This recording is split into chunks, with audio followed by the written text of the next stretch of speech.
ৰঙিয়াৰ পূব চিতাৰাস্থিত ঐতিহাসিক শ্ৰী শ্ৰী জগন্নাথ বুঢ়াগোসাঁই থানত ৰথযাত্ৰা মহোৎসৱ উপলক্ষে আজি পানী তোলা কাৰ্যসূচী ৰূপায়ণ কৰা হয়। তৃতীয় বাৰ্ষিক ৰথযাত্ৰাৰ প্ৰাৰম্ভিক কাৰ্যসূচী ৰূপে ৰূপায়ণ কৰা পানী তোলা কাৰ্যসূচীত অঞ্চলটোৰ ধৰ্মপ্ৰাণ ৰাইজে অংশগ্ৰহণ কৰে। ৰঙিয়া নগৰৰ পদুমপুখুৰীলৈ ধৰ্মীয় শোভাযাত্ৰা অনুষ্ঠিত কৰি ৰূপায়ণ কৰা হয় পানী তোলা কাৰ্যসূচী। আয়তীসকলে হাতে হাতে অনা পাত্ৰত মাংগলিক পৰিৱেশত পানী তুলি পুনৰ যাত্ৰা কৰে থান প্ৰাংগণলৈ। ভক্তিৰসৰ অপূৰ্ব সমাহাৰ ঘটা উক্ত কাৰ্যসূচীৰ সমান্তৰালভাৱে বৃহস্পতিবাৰে ৰূপায়ণ কৰা হ'ব স্নান যাত্ৰা কাৰ্যসূচী। তদুপলক্ষে বিয়লি গণপতি ভেজ আৰু সন্ধ্যা আৰতি অনুষ্ঠিত কৰা হ'ব।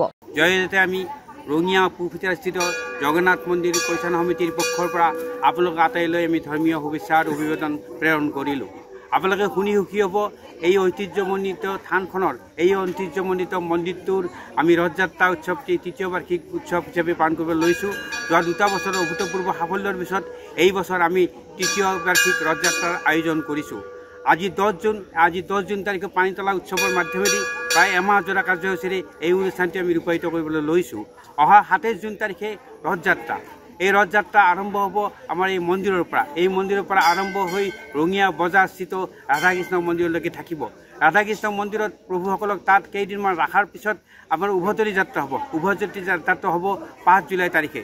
5 জুলাই তাৰিখে উভতনি যাত্ৰা আৰু 27 জুনত হ'ল ৰথযাত্ৰা। গতিকে আমাৰ এই ৰথযাত্ৰা কাৰ্যসূচীৰ এই বিভিন্ন যি কাৰ্যসূচী আছে, এই বিভিন্ন কাৰ্যসূচীত আপোনালোকৰ সক্ৰিয় সহায় সহযোগ আৰু উপস্থিতি আমি শ্ৰদ্ধাৰে কামনা কৰিছোঁ। ধন্যবাদ। ৰঙিয়াৰ পৰা আইনাল হুছেইনৰ ৰিপৰ্ট, অসম আদিত্য।